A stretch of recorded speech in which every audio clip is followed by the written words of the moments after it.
Okay, it's February 15th, 2021. Now we're going to start working on chapter 4 proper. We've made these guys, which are the landing gear hardpoints. That's how they come out. Needs a little bit more scuffing, but as you can see it's 90% there. In the meantime, I've had these printed. These are from the CAD files that are available online. This is A0 piece of paper. And this is one of the bulkheads. That is a doubler that goes on F22. Looking straight into the light here, so I'm getting blinded. But you get the feeling, you get the picture. Tonight I'm going to be cutting some of the bulkheads. That was the temporary firewall, the top. That's the rest of the temporary firewall. Oh, actually no, that's permanent firewall. Squeeze me. This is the instrument panel. This is the main bulkhead. That's the most fun to build, if you ask me. Well, I'm hoping it is. I've built one before. You can actually see it. Is it back there? Yeah, it is back there. Right over my shoulder is an old one I built from wood. Comparing it to these dimensions, it's actually quite a bit different. It's a little bit wider. Now I'm trying to build it, this aircraft, as accurately as possible. I'm not sure whether that would have caused problems, but it was just a smidge wider. But I'm going to redo this all in foam the proper way. So I still don't have that PVC foam. It's coming this week. Some point I was supposed to get a call about it today, but predictably I didn't. That's just how the cookie crumbles in this damn country of ours. So I'm going to be cutting some of these bulkhead templates. Shout out to my brother Johan, who got all these printed for me on the printer that does it in perfect architectural scale.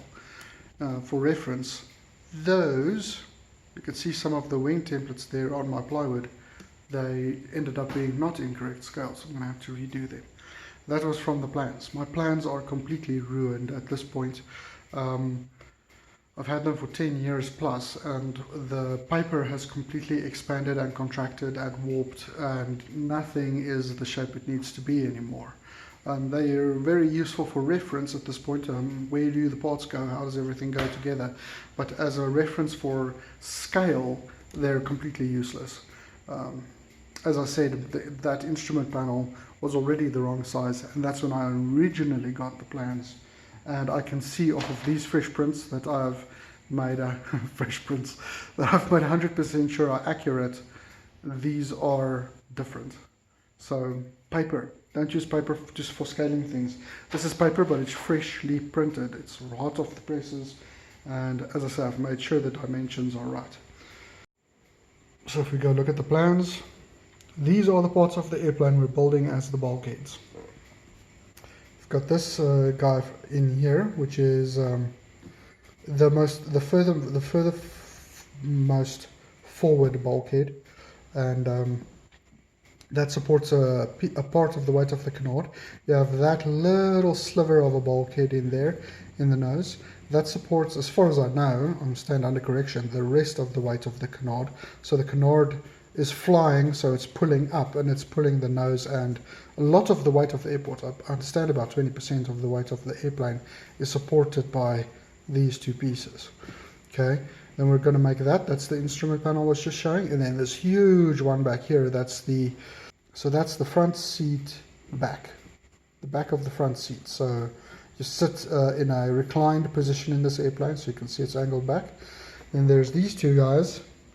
Those sit both sides of the landing gear, and as I was pointing out in my previous video, these inserts sit inside those two bulkheads. You can see there are little wings at the bottom there. That's these little wings.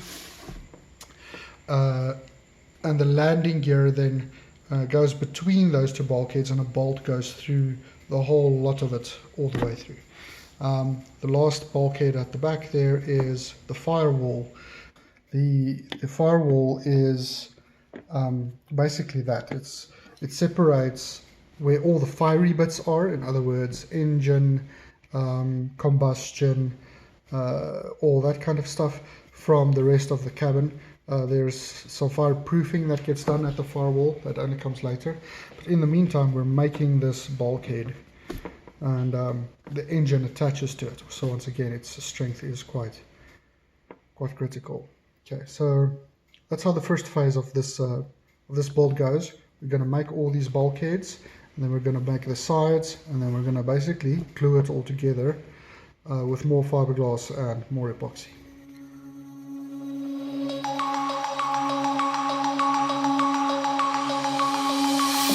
Denim jeans, broken dreams in my pocket.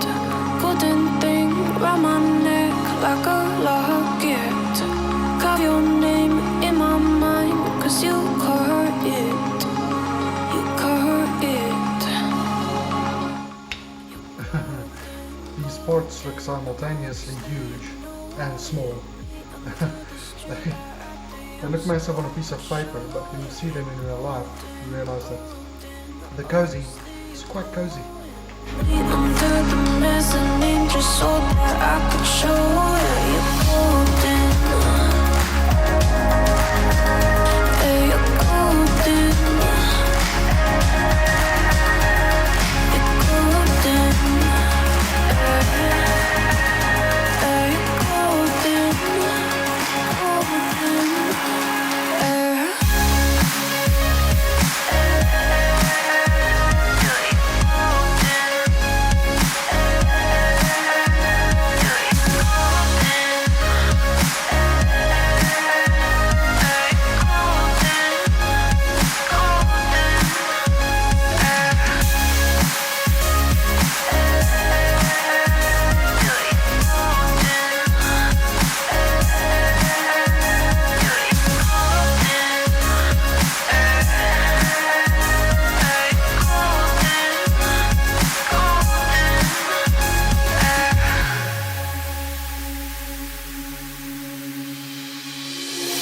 When we meet, hold my hand in the darkness.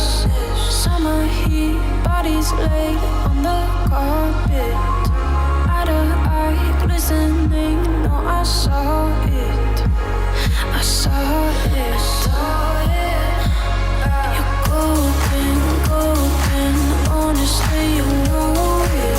Me under the street light at the end so I could show you. You're golden, golden, honestly you glow it.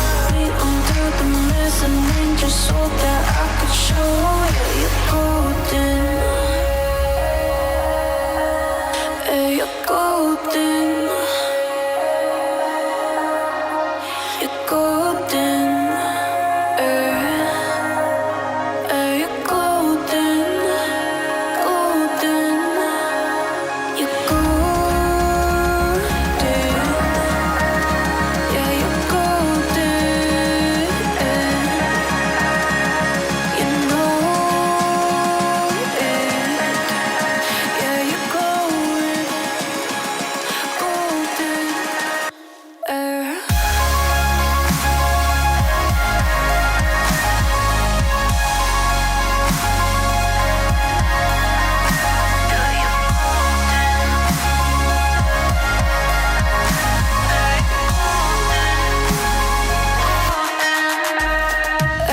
Golden, golden, honestly you know it.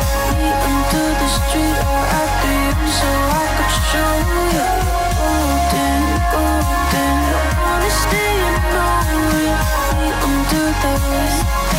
Me under the golden. Yeah, you're golden. Golden.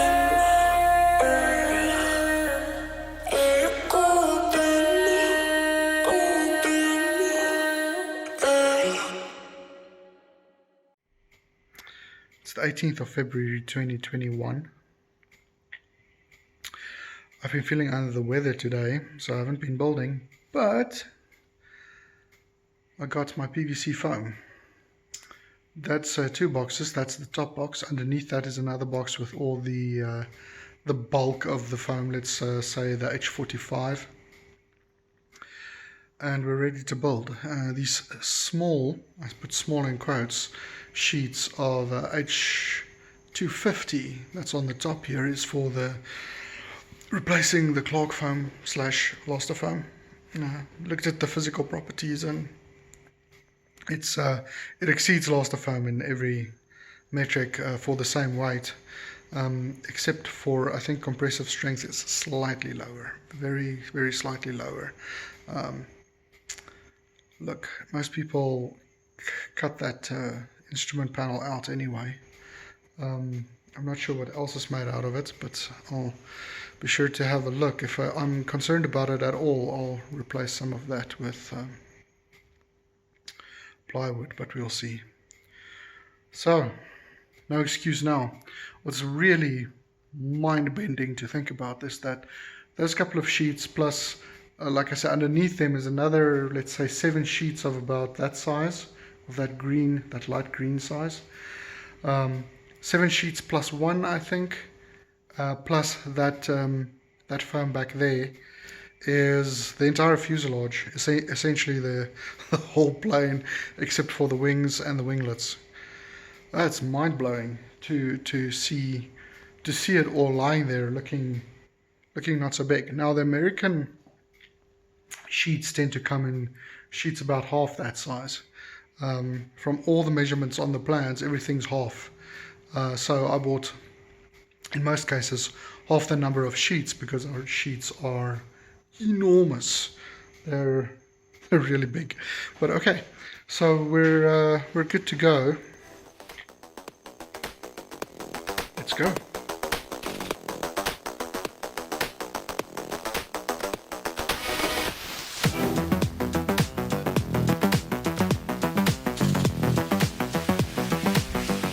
I've just realized on this layout piece, so this is how the foam is gonna, these pieces are how we're gonna lay it out on the foam, that the FAQ says to leave an extra 1/4 inch at the bottom of that instrument panel, and I've just gone and cut that bottom edge, but I haven't moved it yet.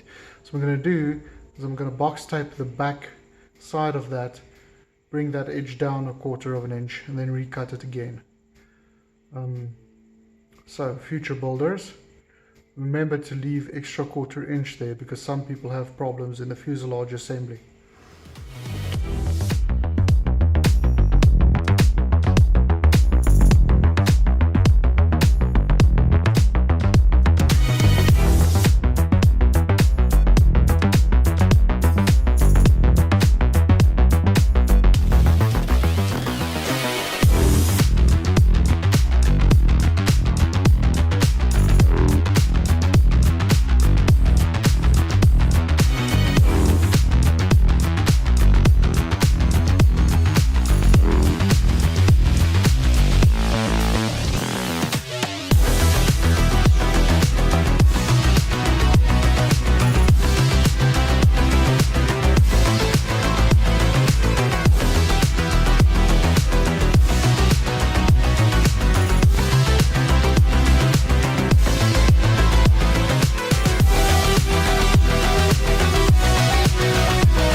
Of February 2021.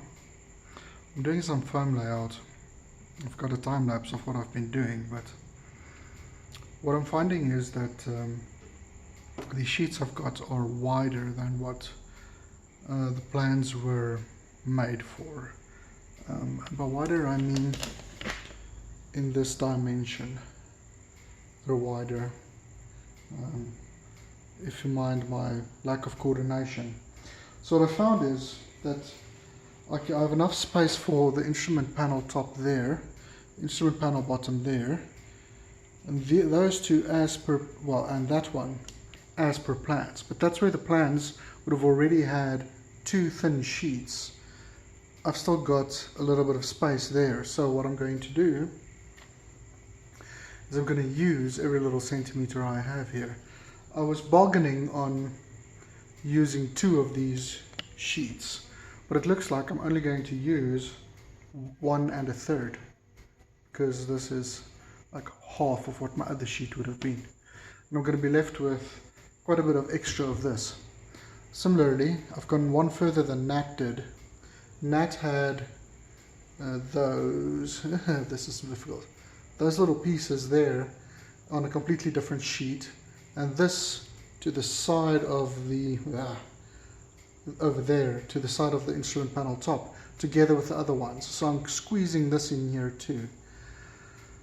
So hopefully saving quite a bit of foam. So once these are all cut out, what I'm going to do, I'm rewinding here, what I'm going to do is I'm going to do these as just square cuts on the foam. Just cut these out as blocks, and then I'll do a second pass where I cut them to the correct dimension once they're all epoxied together, so that I can cut the bulkheads as one single bulkhead. I happen to have already cut full-size templates.